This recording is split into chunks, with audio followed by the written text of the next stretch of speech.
Y mi relación con Venezuela viene parte de ahí, que también es vinculada con el tema del petróleo. Entonces, tengo mucha derivación y muchos contactos en el mundo del petróleo. Y usted ponía en contacto a estas distribuidoras con estas empresas, sí, claro, que podían suministrar. Sí.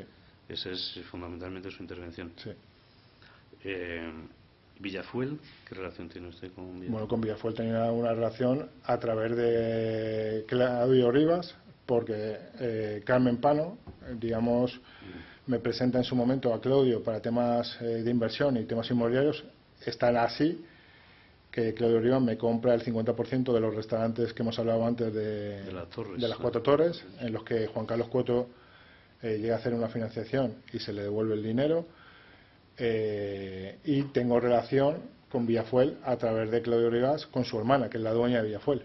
¿Para qué? Para poder suministrar con el título operador, el poder traer barcos de producto, sobre todo diésel, que se denomina 10 ppm, a España, y tenemos reuniones pues con Q8, que es otra operadora, con Resol, con diferentes proveedores, con proveedores y refinerías en Turquía, con otra serie de proveedores para poder traer a través de Villafuel y el título de operador de Villafuel esos barcos y poder introducir ese combustible en Exolum, que era la antigua CLH. Ellos sí nos permiten, como es una causa que está secreta y que no tenemos toda la información, sin perjuicio, obviamente, que ya le ofrecemos prestar una declaración por el mismo método que hemos hecho hoy. Y yo, por mi parte, pues creo que hago todas las preguntas que tenía previstas. Conteste, por favor, a las preguntas, si así lo desea, a las preguntas que le va a formular el señor fiscal. Con la bien, señoría. Vamos a ver. Vamos por el principio de la declaración, de su declaración. Usted ha comenzado hablando de sus relaciones tanto con México como con Venezuela, ¿no? Y las gestiones que usted hizo, primero en México, el tren este de Maya, o tren verde, como se llame, ¿no? Y luego con Venezuela. Usted en estas gestiones que usted allí hacía, ¿usted qué sacaba a cambio? Aparte, bueno, de su condición de consultor o la que tuviera, o de consejero de Europa. Pues en las gestiones de México absolutamente nada. Obviamente no lo hacía como una ONG, lo hacía con un interés. Quiero decir, obviamente, haciendo esas gestiones tanto con México como con Venezuela, yo iba a obtener luego un interés. ¿Cuál es ese interés? Pues al final yo estaba llevando a un ministro del Gobierno de España a un país como México para hacer una serie de trabajos en el que yo luego, pues seguramente no, yo me beneficié, pues por ejemplo, con un contrato de construcción que se nos dio en Zumpango, en un municipio de México DF, para hacer vivienda social. Entonces, obviamente, yo sabía que haciendo esas gestiones, de alguna manera, luego me iba a beneficiar pues con otra serie de contratos y con otra serie de contactos que yo tenía en México, porque me daba notoriedad. Bien. Ahora ya centrándonos en los pagos, ¿no? Usted hablaba de la pregunta de su letrado, es decir, ha precisado algunas de las cantidades que pagó tanto a Ábalos como a Coldo, Carriz Aguirre, ¿no? ¿Podría precisar en qué fecha aproximadamente empezaron estos pagos y a raíz de qué? Pues esos pagos empezaron como volviendo de México, más o menos como al mes o 2 meses de volver de México. ¿Y en concepto de qué? Pues al principio empezamos, pues como acabo de explicar, diciéndome Coldo, oyes, joder, que el jefe necesita tal, que si le haces si tienes un detalle, pues vamos a poder conseguir más cosas y vas a poder, te van a poder otorgar más historias, va a estar más pendiente de lo que le pidas. Pues, al final, digamos, favores, por llamarlo de alguna manera. Sí, y cuantificarlos, podría cuantificar, es decir, pues usted ha precisado únicamente, bueno, en el cuadro este que aparece, en las mascarillas, que paga 250.000 euros a Ábalos y 100.000 euros a Coldo García Aguirre. Yo creo, por contestar a su pregunta, sí, señor fiscal, yo creo que quitando las mascarillas, en un total se habrá dado al señor Ábalos, quitando las mascarillas, se le habrá dado al señor Ábalos unos 400 y pico mil euros más y al señor Coldo unos 200 y pico mil euros más. ¿Eso en todos los conceptos o solo en el metálico? En todos los conceptos. Es decir, o sea, ahí incluiríamos... No, decir, perdón. En el metálico. El metálico. Quitando, no estoy contando la casa que se le pagaba a Jessica, sí, ni estoy contando, pues, por ejemplo, algo personal que me pidió Coldo, como es pues el tratamiento para que su mujer se quedara embarazada. o contando una moto que se le regaló al señor Koldo, un vehículo que se regaló a la esposa del señor Koldo. Usted también ha indicado, es decir, los pagos que se hacían de forma recurrente a Koldo, que eran unas cantidades de en torno a los 10.000 euros, ¿no? Sí. De 11.500 en las primeras anotaciones, ¿no? Usted dice que estas cantidades se repartían entre Koldo y entre Ábalos. ¿Usted sabe la proporción que existía? Usted le entregaba primero se lo entregaba en ocasiones a Koldo, sí, y en otras ocasiones era su hermano a Joseba. Y en alguna ocasión, disculpe, en alguna ocasión sí lo entregaba en el ministerio y se lo entregaba directamente a Koldo, que se lo daba al ministro. Es decir, no sé el acuerdo que entre ellos internamente tenían. Bien. Usted, respecto a los pagos en metálico, habitualmente usted de dónde obtenía de dónde obtenía el metálico que empleaba en estos pagos. Bueno, pues al final en el negocio de la construcción, que es el mío principal, sí, y de la promoción, hay mucho metálico. Pues básicamente de ahí. Y con esto permite hacer los pagos, vale.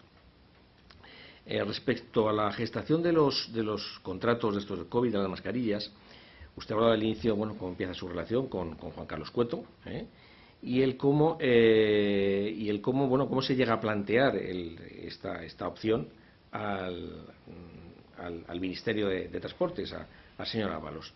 ¿Se lo plantea usted ya directamente la oferta de soluciones? Bueno, primero hablo con el señor sí, Cueto, le digo, hay esta oportunidad. Él me dice, bueno, vamos a verlo. ¿Tenéis los contactos en China? Le digo que sí, que tenemos los contactos en China. Él me dice que puede aportar también tema logístico y, sobre todo, muy importante, financiación, porque había que adelantar los pagos.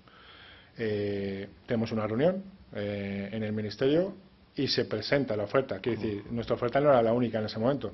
Había otras ofertas, así no lo transmiten.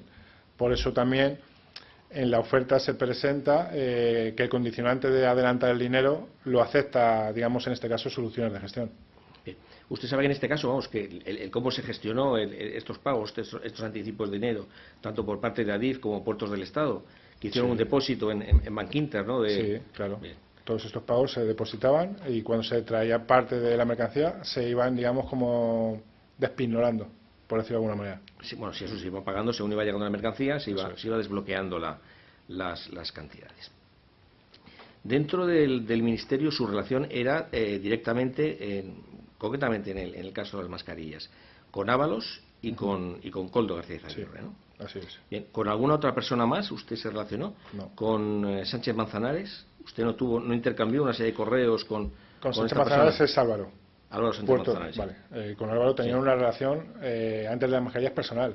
Sí. Es decir, con Álvaro, a través de lo que ya estábamos viendo con Koldo y tal, me presenta Álvaro, y con Álvaro yo tenía una relación personal porque le digo en un momento dado que si podemos tener en algún puerto del Estado de España, si podíamos tener, si podíamos licitar de alguna manera a lo que se llama suelo franco, suelo dentro del puerto, que llegara la mercancía y que hasta que tú no lo sacaras del puerto, pues no tienes que pagar aranceles ni tienes que pagar ningún tipo de tributación. Nos hace la gestión, se pone a mirar y nos dice que no hay suelo disponible. Esa era la relación que tenía con Álvaro, y por eso tenía una relación mucho más cercana con él. Bien. Únicamente en el tema de las mascarillas, únicamente fue con esta persona con la que tuvo relaciones, o tuvo también algún otro tipo de relación con el que entonces era subsecretario del ministerio, con Manuel Jesús, creo que se recuerda que se llama Gómez. No, Manuel Jesús no. Manuel Jesús Gómez García, sí. No, con quien sí tenía relación también directa era con el presidente de Correos. Con el presidente de Correos, sí. Bien. Y con Isabel Pardo, de Adif. Pero concretamente con Isabel Pardo, con relación a la contratación, ¿mantuvo algún contacto con ella? Bueno, cuando Koldo igual la llama para decirle que tienen que hacer un pedido de mascarillas y tal, pues Isabel me manda un WhatsApp y me dice, oye, Víctor, explícame un poco más esto, porque ya sabes cómo es Koldo, que llama como una ametralladora, y le digo, no, explícame las necesidades que tengáis, decirnos para hacer los pedidos, porque en ese momento también hay que saber o entender que era una guerra en China. Quiere decir, había países que robaban, la palabra robar está mal, que pagaban más dinero para llevarse las mascarillas de otros países. Quiere decir, era una guerra absoluta. Entonces, nosotros pudimos conseguir lo que conseguimos pues a través de los contactos que teníamos en China. Y luego era, digamos, una manera de distribuir a las diferentes personas o diferentes entes o administraciones que nos ponían en contacto. Bien, usted, vamos, también en la contratación con Soluciones también se fijaba en la logística con Air Europa. Y Soluciones estipuló una No cantidad. solamente con Europa, con Iberia también. Sí, pero usted, bueno, sabe, realmente llegó a efectuarse únicamente un único viaje con Air Europa. No, ¿Eh? con Air Europa, no, para nada. Con Air Europa, fácil, se hicieron más de 10 viajes a Shenzhen, fácil. Más luego los viajes a Canarias y a Baleares. Es decir, no era solamente llegar las mascarillas desde China aquí, sino luego llevar las mascarillas de aquí a Islas Baleares o en este caso a Canarias. Bien. ¿No hubo un problema con las autoridades chinas que a determinadas compañías no las dejaron operar a partir de primeros de abril a efectos del transporte de mascarillas y tuvo que ser Iberia? No fue así. Fue que Air Europa, todas las compañías, para volar a cualquier país, tienen que pedir permisos en espacios aéreos, dependiendo de dónde vaya sobrevolando el país, pues hay diferentes espacios aéreos, entonces tiene que pedir diferentes permisos a diferentes países. Air Europa no tenía permiso para no sé qué país que se había revocado o se había, voy a decir la palabra caducado, está mal dicha. Entonces lo que hicimos es solicitar ayuda al Ministerio de Transportes para que varios de esos vuelos, cuando hubo este problema, se denominaran de alguna manera vuelos diplomáticos. Y así fueron, constan los vuelos. Vamos ahora con el tema de la casa de la alcaidesa. A mí no me queda claro porque hubo en primer momento un intento de operación en la que intervienen concretamente Enrique José Rodríguez Guillén y Alfredo Chirino y una tal Catalina, creo que recordar, una tal Cati, ¿no? Que son los que hacen una primera visita a la casa de la alcaldesa, ¿no? Es que jamás han ido ellos a la casa de la alcaldesa. ¿No le mandaron a usted unas fotos y un vídeo y jamás. no lo... Y no... Lo puede decir el propio dueño de la casa. La única persona que ha ido a ver esa casa es Carmen Pano. Sí. Y estas personas no llegaron a señalizar la casa para ni nada, nada de nada. O sea, únicamente fue con Carmen Pano, sí. Y Java Goptain, sí. la que compró el inmueble. Es decir, este inmueble hecho que fue elección de Ábalos. Elección de Ábalos después de mandar como 7 anuncios de Idealista. Bien. Ábalos pagó el alquiler de este inmueble. A mí me consta que por lo menos 3 meses, 4 pagó. A mí me consta. Sí. Es decir, digamos, usted lo que hizo aquí en este caso, digamos que fue la gestión aquí el buscarle una casa, pero vamos, simplemente. O sea, que no digamos, darle fino, de alguna manera, el que disfrutara de forma, digamos, de forma gratuita, ¿no? No. Bien.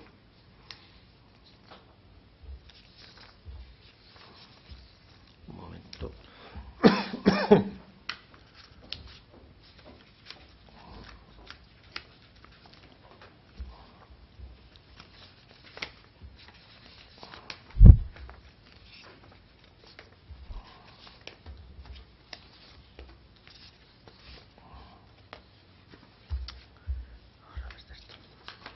Aquí.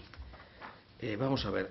Respecto a la hoja esta Excel que usted se ocupó se intervino en su portátil, en la que se establecen las previsiones de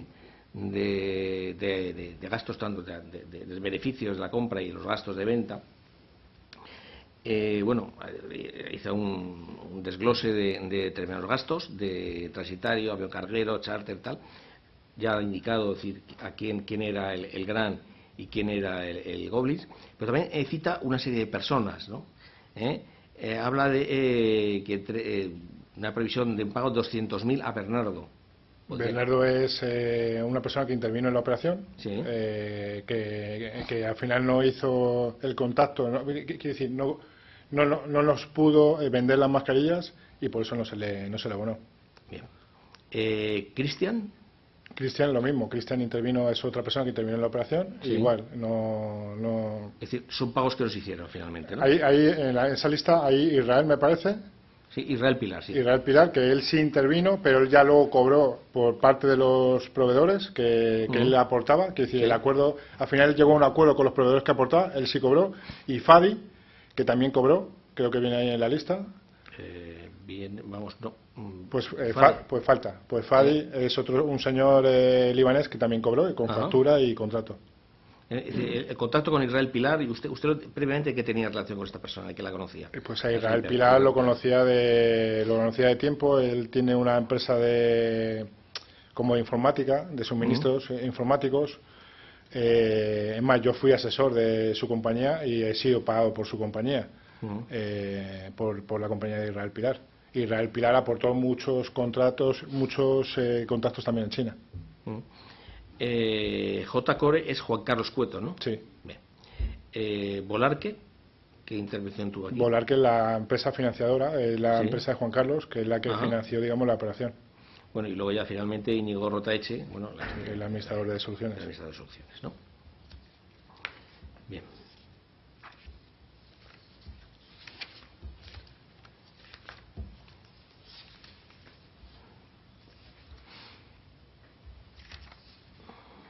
Le voy a hacer una cuestión, no figuran las actuaciones, es decir, pero bueno, ha aparecido información sobre ello, ¿no? Se ha hablado en fin, de un alquiler de una casa en Marbella en el verano del 20. Que al parecer Sé disfrutó. perfectamente Sí. la casa que dice usted. Sí.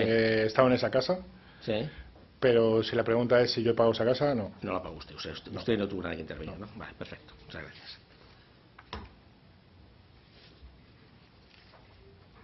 Bien, vamos con Rubén Villalba, ¿no? Usted dice, bueno, que le hacía una serie de pagos recurrentes por la utilización de... Bueno, que le facilitaba teléfonos, ¿no? Sí, básicamente. Vamos aparte de esto, es decir, usted le hizo otro tipo de prestación de servicios, Rubén, A ver, como prestación. bueno, pues el hacer una búsqueda de micrófonos o tanto en su oficina, en Antonio Maura, como en sus vehículos, ¿no? ¿Hizo algún tipo de intervención de ese tipo? La intervención en mi vehículo no la hizo Rubén, la hizo el hermano de Coldo, Joseba. Sí.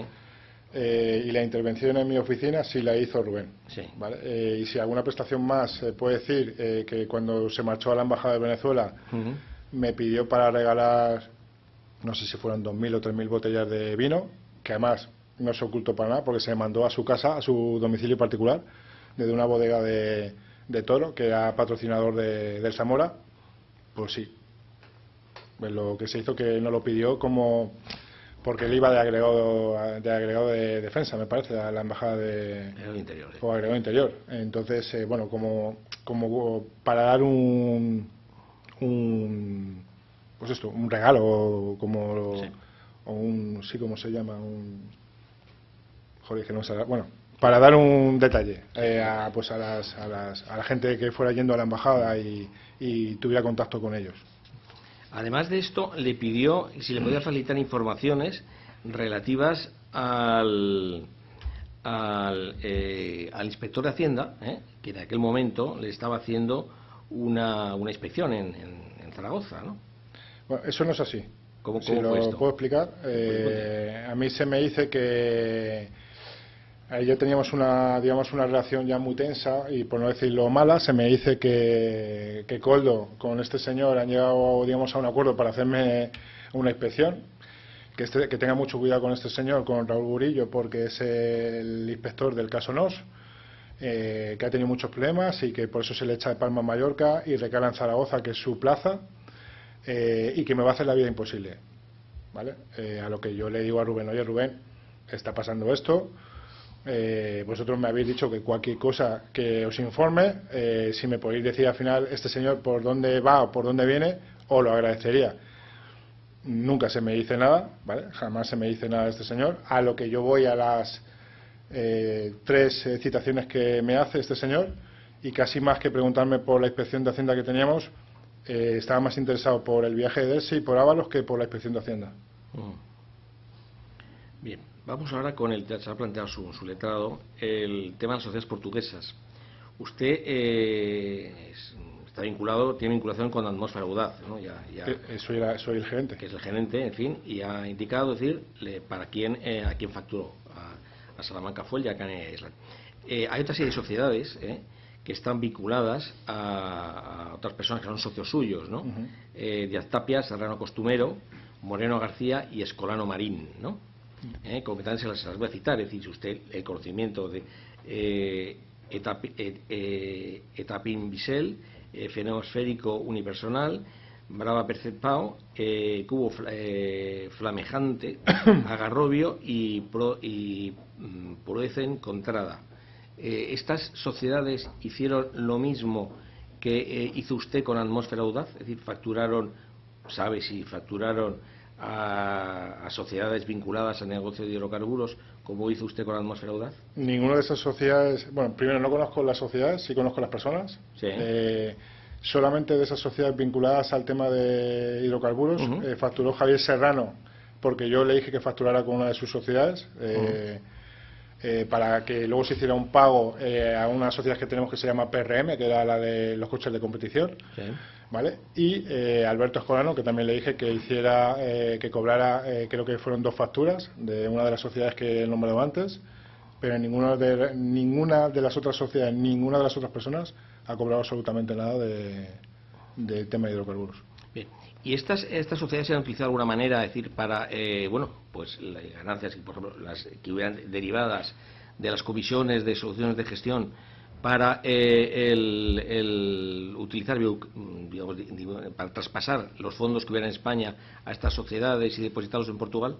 No, para nada, al revés. De Sí. Portugal se mandaba el dinero a España para hacer inversiones. Es más, también se ha escuchado que había despatrimonialización mía, o en algún informe viene que había despatrimonialización mía de que yo estaba mandando cosas a Portugal, y es al revés. Todo lo que ha tenido Atmósfera Audaz se ha vendido o se ha traspasado de alguna manera a España. Bien. Y ya para terminar, con relación a Europa, es decir, la intervención que usted tiene aquí es, y lo que tiene contacto es directamente a través de José Luis Ábalos. Sí. De las negociaciones, con alguna otra persona que hubiera participado en la gestión del rescate de Europa, vinculada al gobierno o a la administración. No, en la gestión participó la señora Calviño, sí. Participó el presidente de SEPI, sí. Participó la señora Montero, sí. Obviamente está en conocimiento del presidente,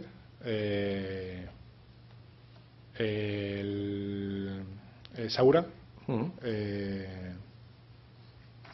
y yo creo que nadie más, porque Mauri, presidente de AENA, no es que participara, es que de alguna manera se le informaba, pero no tenía una participación, digamos, directa. Se le informaba porque en ese momento Europa tenía deudas con el aeropuerto por el tema de handling y por alguna cosa, y se pedía aplazamientos. No. Digamos, su relación era con José Luis Ábalos. Sí. No era con era otros contactos, no eran contactos con otras personas. Yo tuve reunión directa con la señora Calviño, sí. Para el rescate, y sí. con Javier Hidalgo. Ahí sí tuve reunión directa en el Ministerio de Economía. Y con la señora Ábalos. Luego hubo una videoconferencia con la señora Montero, que también estuve, pero fue videoconferencia, no fue reunión presencial. ¿Y usted estaba solo o estaba acompañando? No, siempre estaba acompañado. Bien. Una cosa que se me daba, el tema de los contratos con Canarias y Baleares, la gestión de estos contratos también fue realizada, ¿intervino usted, intervino Koldo García Aguirre? Todo el 100% de los contratos era Koldo, y sí. Luego básicamente yo cogía relevo en muchos de ellos, de seguir la gestión. Sí. ¿no? Pero vamos, el abrir 100%, el contacto con la administración fue Koldo García Aguirre, sí. Y le comentó decir las personas con las que había contactado directamente. Sí, claro. Y más, me pasaba en muchas ocasiones, si no tenía el teléfono, y yo se lo pasaba a Íñigo Rotaeche para que hiciera la gestión. Bien. Luego posteriormente se realizaron gestiones por parte de Koldo García Aguirre, tanto con el Servicio Canario como con el Servicio Balear de Salud, para la venta de test PCR, ¿no? de las creo que son Eurofins y Megalab, ¿no? Megalab, que sí. Son sociedades a las que están vinculados algunos de sus socios, ¿no? Ignacio Díaz Tapia, sí. Y creo que el otro es Colano, ¿puede ser? Serrano, ¿no? Sí. Bien. ¿Usted tuvo algún tipo de intervención o participación en esto? Nada, ahí no intervine. Fueron Koldo y sus socios. Sí. Pues ya, para terminar, usted ha declarado aquí, a instancia voluntariamente, es decir, que ratifique su voluntad o su intención de declarar y comparecer ante este juzgado como ante el central número 5, como ante la sala de lo penal del Tribunal Supremo, donde se sigue la causa especial 20.775/2020, a efectos de comparecer todas las veces que sea, no solo a instancia suya, sino a instancia del órgano de instrucción, comparecer y declarar siempre a todas las preguntas que le sean formuladas, al menos por el juez y el fiscal. ¿Manifiesta usted su disposición Manifiesto mi disposición y colaboración. Bien, perfecto, muchas gracias. Pues yo por mi parte he terminado. Únicamente, señoría, interesaría deducción de copia testimoniada de esta declaración, que sea remitida tanto al Juzgado Central de Instrucción número 5 para su incorporación a las diligencias previas 147/24 y a la Sala de lo Penal del Tribunal Supremo a la causa especial 20.775/2020. Por mi parte ya no hay más preguntas, más cuestiones, señoría. ¿Conforme, señor letrado, con la petición que hace el señor fiscal? Totalmente de acuerdo. Bien. ¿Alguna pregunta, alguna aclaración? ¿Quiere usted añadir o aclarar alguna cosa? No. Una cosa únicamente. Cuando se ha referido usted a Canarias, he creído entender que le habían solicitado cierta cantidad de dinero. ¿Llegó usted a satisfacer esa cantidad de dinero? No. Bien. Pues nada más. Si no hay ninguna pregunta, damos por finalizada esta diligencia. Hemos terminado y acompañar a la policía y hemos terminado. ¿Dejo esto aquí? Sí, déjalo.